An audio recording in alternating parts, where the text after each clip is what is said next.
Hi hello வணக்கம் மக்களே. So நேற்று கீது மோகன்தாஸ் அவங்களோட இயக்கத்தில் நம்மளோட யாஷ் நடிச்ச டாக்ஸிக் படம் வந்து வெளியாச்சு. அதோ ரிலீஸ் ஆனதுலேருந்து வந்து பார்த்தீங்கன்னா ஒரு பயங்கரமான நெகட்டிவ் ரிவ்யூஸ் வந்து ட்விட்டர்ல இருந்துச்சு. ஸோ எப்பவுமே ட்விட்டர் அப்படி தானே, ட்விட்டர்ல வந்து ரொம்ப வன்மத்தை கக்குவாங்க. அதில் வந்து இந்த படத்துக்கும் வந்து அந்த மாதிரி ஒரு நெகட்டிவ் ரிவ்யூஸ் கொடுக்குறாங்க போல இருக்கு அப்படின்னு நினைச்சேன். ஆனா பப்ளிக் வியூலாம் பார்க்கும்போது எல்லாருமே ரொம்ப மோசமாக வந்து இந்த படத்தை வந்து கிரிட்டிசைஸ் பண்ணாங்க. அது ரொம்ப மோசமா இருக்கு படம் வந்து. இப்போ கிட்ட படம் வந்து ஒரு 3 மணி நேரம் கிட்ட போகுது. 3 மணி நேரம் படம் எல்லாம் பார்க்கவும் முடியலங்கிறது மாதிரி நிறைய பேர் வந்து பப்ளிக் ஆடியன்ஸ் சொல்லிட்டு இருந்தாங்க. சரி, ஓகே, உண்மையான படம் இப்படிதான் இருக்கு அப்படின்னு சொல்லிட்டு நைட் ஷோ வந்து எப்படி வாழ்க்கை பேருக்கு புக் பண்ணி படத்தை பார்த்துருவோம். பார்த்துட்டு அதுக்கப்புறம் நம்ம கருத்தை சொல்லுவோம் சொல்லிட்டு படம் பார்த்தேன். To be frank, first off okay, ரொம்ப சூப்பரா இருக்கு அப்படின்னு சொல்ல முடியாது. ஃபர்ஸ்ட் ஆஃப் ஓகே, ஓரளவுக்கு நல்லாவே போச்சு. பட் நிறைய இந்த என்ன சொல்றது இன்டிமேட் சீன்ஸ் நிறைய இருந்துச்சு. அது கொஞ்சம் முகம் சலிக்கிற மாதிரி சீன்கள் இருந்தாலுமே ஃபர்ஸ்ட் ஆஃப் இருக்கு ஓகேப்பா பார்க்கலாம் அப்படிங்கிற மாதிரி போச்சு. செகண்ட் ஆஃப் தொடங்கின உடனே லிட்டரலி நம்மளால தியேட்டர்ல உட்கார முடியல, நம்மளால ஹோல்ட் பண்ண முடியல அந்த படத்தை. ஏன்னா அந்த அளவுக்கு ஒரு ஒரு ஒரு மோசமான ஸ்கிரீன் பிளே. நிறைய பேர் வந்து இந்த படத்தை வந்து இப்போ வந்து ரோஸ்ட் பண்ணி ட்ரோல் பண்ணலாம் போட்டுட்டு இருக்காங்க. ஸோ நான் ரோஸ்டும் பண்ண போறது ட்ரோலும் பண்ண போறது இல்லை. இதனால இப்போ நான் ஓகே ஆகல அப்படின்னு வந்துட்டு நான் இந்த இடத்துல பதிவு பண்ணிக்கிறேன். ஸோ அதுக்கு முன்னாடி நம்ம சேனல் வந்து யாரும் சப்ஸ்கிரைப் பண்ணலாம், அது சப்ஸ்கிரைப் பண்ணிக்கோங்க. அண்ட் உங்க ஃப்ரெண்ட்ஸ் அண்ட் ஃபேமிலிஸ் வந்து இந்த வீடியோஸை ஷேர் பண்ணுங்க. ஸோ வாங்க வீடியோவில் போகலாம்.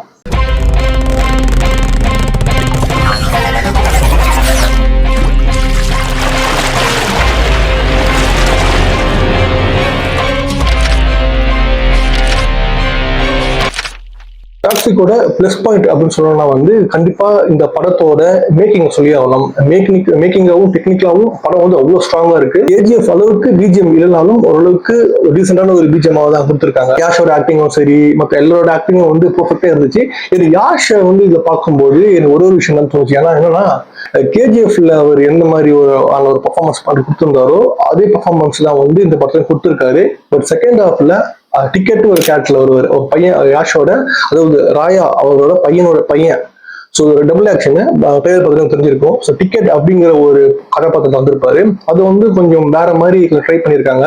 பட் அந்த கதாபாத்திரம் பார்க்கும்போது எனக்கு எப்படி ஃபீல் ஆச்சுன்னா, இந்த கோட் படத்துல தளபதி ஒரு மேனஸ்மா இருக்கும்ல, அந்த இளைய தளபதி கேரக்டர் வரும்ல, அந்த கேரக்டர் பார்க்கும்போது தான் இருந்துச்சு எனக்கு. அது பார்க்கும்போது செகண்ட் ஹாஃப் லிட்ரலி வந்து வேற மாதிரி டைமென்ஷன்ல போயிடுச்சு. ஃபர்ஸ்ட் ஹாஃப் எப்படி இருந்துச்சுன்னா, ஒரு தம்பி அக்கா தம்பிக்கான ஒரு பாண்டிங் அதெல்லாம் காமிச்சிருந்தாங்க. நயன்தாரா தான் அவங்க அக்காவை பண்ணிருப்பாங்க, கங்கா அப்படிங்கிற கேரக்டர் ப்ளே பண்ணியிருக்காங்க. அவங்க என்ன சொன்னாலுமே இந்த ராயா கேரக்டர் வந்து பண்ணும், அக்கா என்ன சொன்னாலுமே வந்து இந்த ராயா கேரக்டர் பண்ணும் அப்படின்னு காமிச்சிருந்தாங்க. அண்ட் அதுக்கப்புறமா அவங்களோட அந்த ராயா கங்கா அவங்களோட இந்த சைல்ட்ஹுட்ல அவங்க நடந்த டிராமாஸ், அது எதனால வந்து இப்படி இவங்க ஆனாங்கன்னா ஃபிளாஷ்பேக் சீன்ஸ் கொஞ்சமா காட்டிருப்பாங்க. அதுல கொஞ்சம் ஒரு நல்லாவே இருந்துச்சு. இதே மாதிரி செகண்ட் ஹாஃப் ட்ரீட் பண்ணியிருந்தா உண்மையிலேயே படம் ரொம்ப சூப்பரா இருந்திருக்கும். படம் எப்படி போச்சுன்னா, இவங்க 2 பேருமே சேர்ந்து எப்படியாவது சிட்டியை பிடிக்கணும், கங்காவுக்கு வந்து என்னன்னா ராயா வந்து எப்படியாவது இந்த சிட்டி ஆளணும் அப்படிங்கிறதுக்காக அவன் போராடிட்டு இருப்பான்.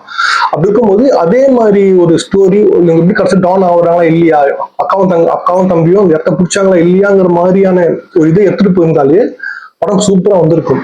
பட் ஆனா வந்து இது கண்டிப்பா ஸ்பாயிலர் எடுத்தான். நிறைய பேர் வந்து படம் பார்த்துருப்பீங்க, விஷயங்கள் வந்து லீக் ஆயிடுச்சு. ஸோ அதனால வந்து ஒருவேளை படம் பார்க்கறதா பார்த்துட்டு வந்து இந்த வீடியோ பாருங்க. அப்படிலாம் வந்து இருப்போம். ஃபர்ஸ்ட் ஹாஃப்லேயே வந்து இன்டர்வியூலேயே வந்து கங்கா கேரக்டர், அது நயன்தாரா கேரக்டர் சாப்பிடுச்சிருவாங்க. அந்த இடத்துல எனக்கு வந்து படம் ஊந்துருச்சு அப்படின்னு நான் சொல்லுவேன். அதுக்கு முன்னாடியே கொஞ்சம் நிறைய லேக்ஸ் இருக்கு படத்துல. செகண்ட் ஹாஃப் வந்து லிட்டரலி எப்படி இருந்து போயிட்டாங்கன்னா, அப்பா பையனுக்கான ஒரு ரிவர்ஸ் ஸ்டோரி மாதிரி செகண்ட் ஹாஃப் போயிடுச்சு.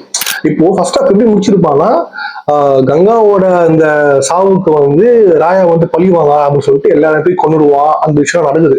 அதுக்கப்புறமா செகண்ட் ஹாஃப் எப்படி போயிடுச்சுன்னா, ராயாவுக்கு ஒரு லைஃப், அவனுக்கு வந்து ஒரு குழந்தை பிறகுது.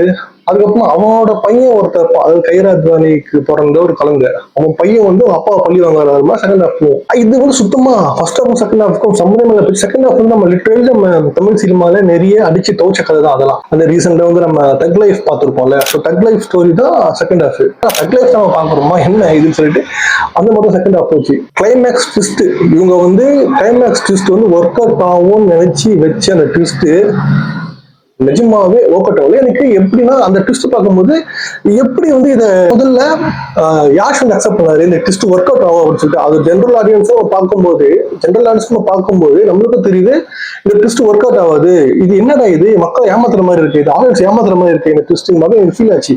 அது எப்படி ஒர்க் அவுட் ஆகும் அப்படின்னு யாஷ் நம்பினாரு எனக்கு தெரியல. இதுக்கு முன்னாடி படம் ரிலீஸ் ஆகிறதுக்கு முன்னாடி இன்னும் ஸ்டேட்மெண்ட் பேர் ஒன்று போட்டிருந்தாங்க. லைக் இந்த மாதிரி இது வந்து தியேட்டர்ல வந்து யாரும் வீடியோ எடுக்காதீங்க அண்ட் வந்து ஸ்பாயிலர்ஸ் பண்ணாதீங்க, படத்தை வந்து நிறைய பேர் எக்ஸ்பீரியன்ஸ் பண்ணட்டும் அப்படிங்கிற மாதிரிலாம் படம் நாளைக்கு ரிலீஸ்னா நைட் வந்து ஒரு ஸ்டேட்மெண்ட் மாதிரி கொடுத்துருந்தாங்க.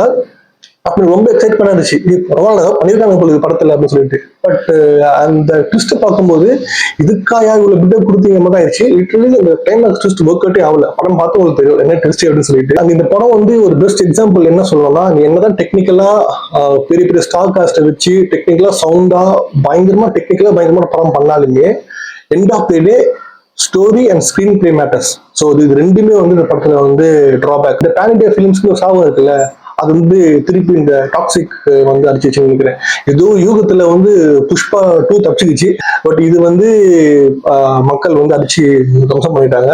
இந்த டாக்ஸிக் வீடியோ நிறைய பேர் வந்து நிறைய பேர் வந்து ட்ரோல் வீடியோஸ்லாம் வந்து போட்டிருந்தாங்க. நிறைய பேர் ட்ரோல் வீடியோ ரெடி பண்ணியிருக்காங்க படத்தை ட்ரோல் பண்ணலாம் அப்படின்னு சொல்லிட்டு. எனக்கு பர்சனலா ஒரு படத்தை ட்ரோல் பண்றது அப்படிலாம் வந்து எனக்கு பிடிக்காது. அந்த படத்தை என்ன இருக்கு ஏது இல்லைன்னு நம்ம சொல்லலாம் அப்படிங்கிறதுக்காக வீடியோ நான் வந்து மேக் பண்ணேன். பட் இந்த படத்துல என்ன இருக்குன்னு சொல்றதை விட இந்த படத்துல என்ன இல்லை அப்படிங்கறத வந்து எரிய இருக்கு. அண்ட் சுத்தமா நான் முதல்ல சொன்ன மாதிரி ஸ்டோரி ஸ்கிரீன் பிளே ரெண்டுமே வந்து படத்துல வந்து சரியே இல்லை. யாஷோட பர்ஃபார்மன்ஸ் ஓகே, ஹோல்ட் பண்ண ட்ரை பண்ணியிருக்காரு. ராக்கி பாய்ல அந்த ராக்கி பாய் கேரக்டர் என்ன பண்ணியிருப்பாரோ அதுதான் ஃபர்ஸ்ட் ஹாஃப்ல பண்ண மாதிரி இருந்துச்சு.